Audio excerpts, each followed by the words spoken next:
Good morning students, मैं आशुतोष। मेरी online कक्षा में आप लोगों का फिर से स्वागत है।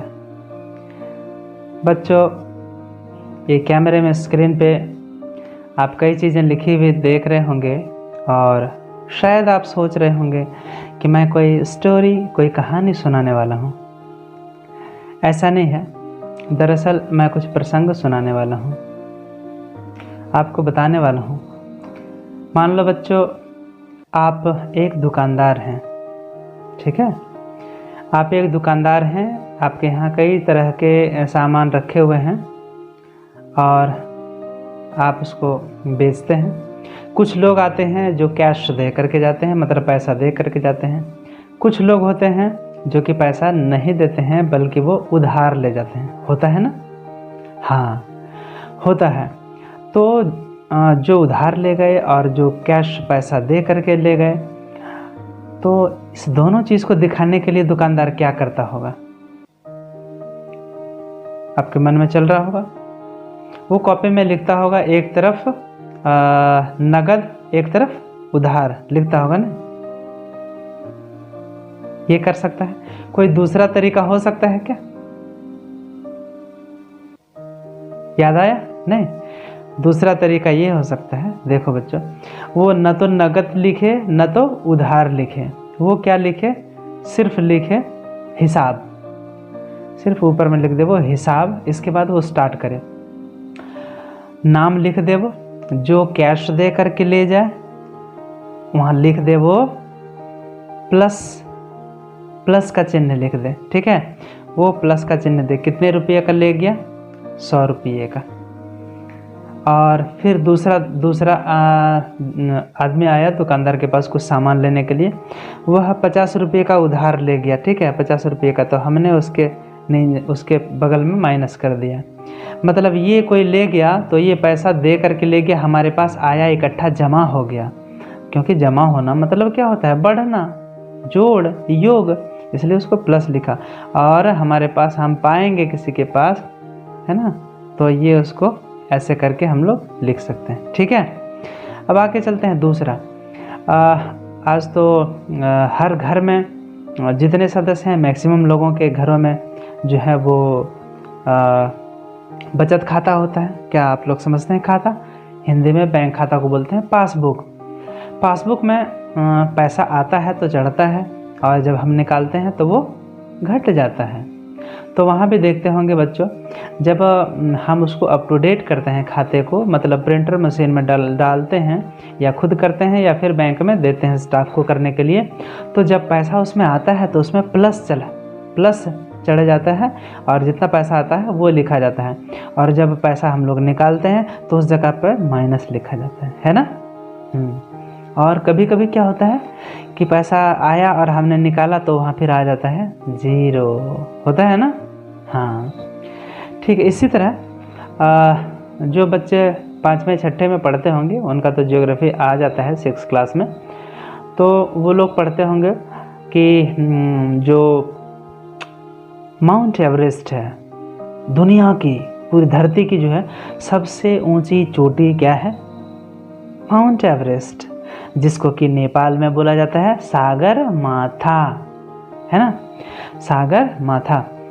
तो हम लोग क्या बोलते हैं?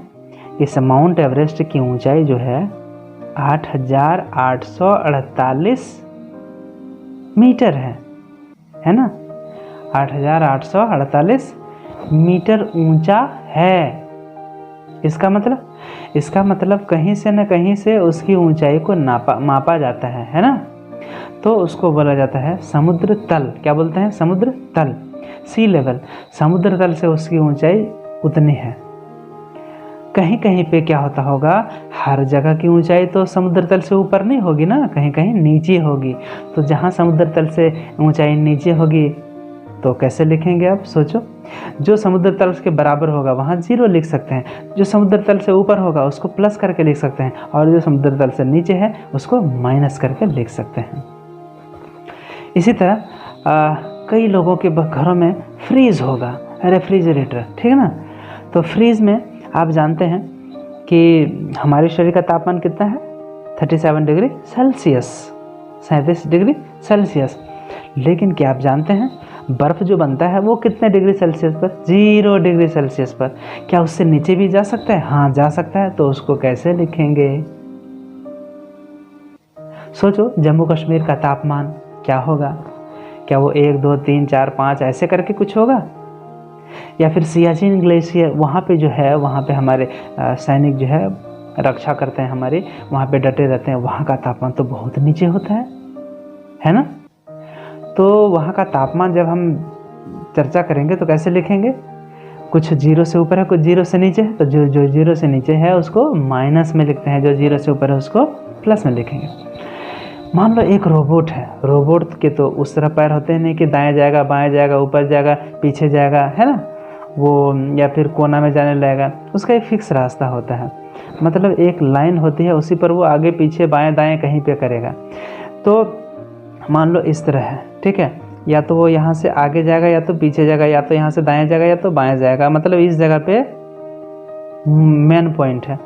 यहाँ से जब वो दाएं जाएगा 2 किलोमीटर तक गया और वो इधर से बाएं आया 3 किलोमीटर तक गया, तो आप कैसे इसको लिखेंगे कि वो दाहिना गया इतना किलोमीटर और बायां गया इतना किलोमीटर? तो उसको दर्शाने के लिए क्या करेंगे? चिन्हों का उपयोग करेंगे। इधर जाएगा दाहिने साइड तो प्लस लिखेंगे, बाएं साइड तो माइनस लिखेंगे, यहाँ पे रहेगा तो 0 लिखेंगे, है ना।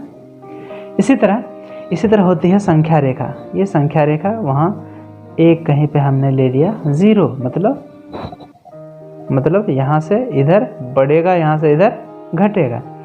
तो संख्या रेखा पर 1 2 3 4 लिखा रहता है और 0 से, और यहाँ पे 0 है, इधर से हम इधर जाएंगे तो क्या होगा? इधर -1 -2 -3 -4।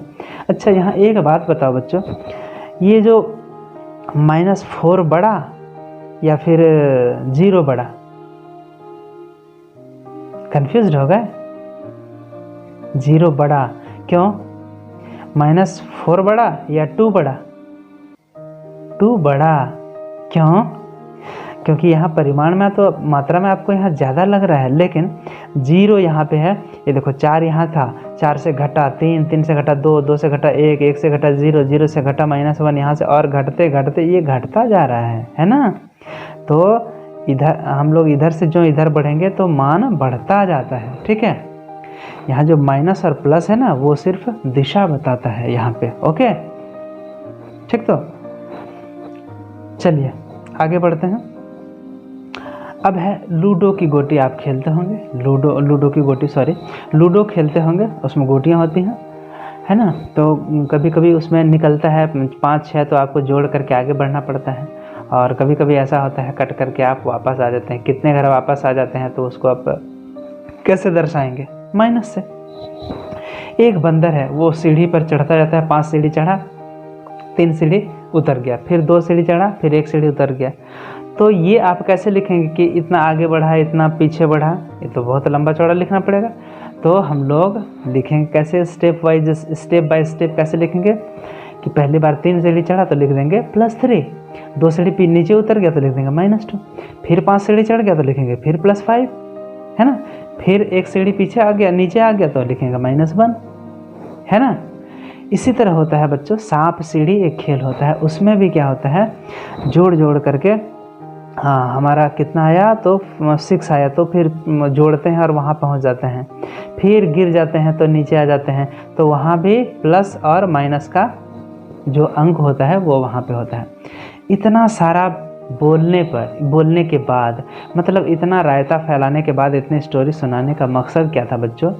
कि हमें जीवन में सिर्फ गिनती की संख्या, आप तो समझ गए कि यदि हमको कोई चीज़ गिनना है तो गिनती की संख्या हमको जानना जरूरी है, इसलिए आपने सीख लिया प्राकृत संख्या, है ना। इसी तरह जब कोई चीज़ हमारे पास नहीं है, ख़त्म हो गया, तो उसको कैसे लिखेंगे? 0। तो प्राकृत संख्या और 0 को आपने मिला दिया तो वो हो गई पूर्ण संख्या, होल नंबर, है ना। और अब मैंने आपको बताया कि अब जो है आपको ज़ीरो भी चाहिए, प्लस वाली संख्या भी चाहिए और माइनस वाली भी संख्या चाहिए। यदि मैं ये सब नहीं बताता और सीधे बताता कि आपको माइनस वाली संख्या भी अब पढ़ाएंगे, सिखाएंगे, सीखना ज़रूरी है, तो आप ध्यान नहीं देते। क्योंकि हमारे जो चीज़ दैनिक जीवन में प्रयोग नहीं होता है उस चीज़ को हम क्यों पढ़ें, मन में यही आता है। जैसे sine theta, cos theta 9th 10th के बच्चे पढ़ते हैं ना, उनके जल्दी से पल्ले पड़ता नहीं है, दिमाग में घुसता नहीं है। क्यों? क्योंकि sine theta cos theta generally जीवन में काम आता नहीं है। ये उन लोगों के काम आता है जो लोग पुरातत्ववेत्ता होते हैं, जो लोग वास्तुशास्त्र के बारे में जानकारी रखते हैं, पढ़ाई करते हैं, जो लोग आपका मैथमेटिशियन होते हैं उनको ज़रूरत पड़ती है, जो लोग साइंटिस्ट होते हैं उनको ज़रूरत पड़ती है, जो लोग इंजीनियर होते हैं उनको इस चीज़ की ज़रूरत पड़ती है। तो ठीक है बच्चों, तो उस चीज़ को हमें अपने जीवन से जोड़ना पड़ेगा। जब हम जोड़ दिए कि ये चीज़ हमारे जीवन में ज़रूरी है, तो फिर हमें पढ़ने में मज़ा आएगा। तो ये थी भूमिका। इसको देखने के बाद हमको पता चल गया कि हमको प्लस का भी अंक जानना ज़रूरी है, संख्या, और माइनस वाली संख्या भी जानना ज़रूरी है, और ज़ीरो वाली संख्या भी जानना ज़रूरी है। तो बच्चों अब आप समझ गए कि प्लस वाली संख्या जैसे +1 +2 +3 +4 +5 से लेकर के कहाँ तक, अनंत तक, और फिर 0 -1 -2 -3 -4 -5 से लेकर के जहाँ तक जाए वो भी अनंत तक। ठीक है, अनगिनत, उसका कोई लिमिट नहीं है, उसकी कोई सीमा नहीं है, वहाँ तक जाती है। तो इन सारी संख्याओं के समूह को हम लोग बोलते हैं पूर्णांक संख्या, मतलब इंटीजर नंबर। आपने क्या देखा, प्राकृत संख्या 1 2 3 गिनती की संख्या थी अनंत तक। पूर्ण संख्या में क्या हुआ, प्राकृत संख्याओं का ही समूह था, लेकिन एक शून्य उसमें शामिल हो गया। इस बार क्या है, इस बार भी पूर्ण संख्या है, लेकिन इस बार एक्स्ट्रा ऋणात्मक संख्याएं भी आकर के जुड़ गई हैं, है ना। तो अब हम लोग लिख सकते हैं, क्या लिख सकते हैं कि शून्य सहित ऋणात्मक और धनात्मक प्राकृत संख्याओं का समूह पूर्णांक संख्या कहलाता है। आप देखें यहाँ पे धनात्मक है, ऋणात्मक भी है और शून्य भी है। ठीक है, ये तीनों को मिला करके जो एक संख्याओं का समूह बना, जो सेट बना, जो ग्रुप बना, वो आपका हो गया पूर्णांक संख्या, मतलब इंटीजर्स।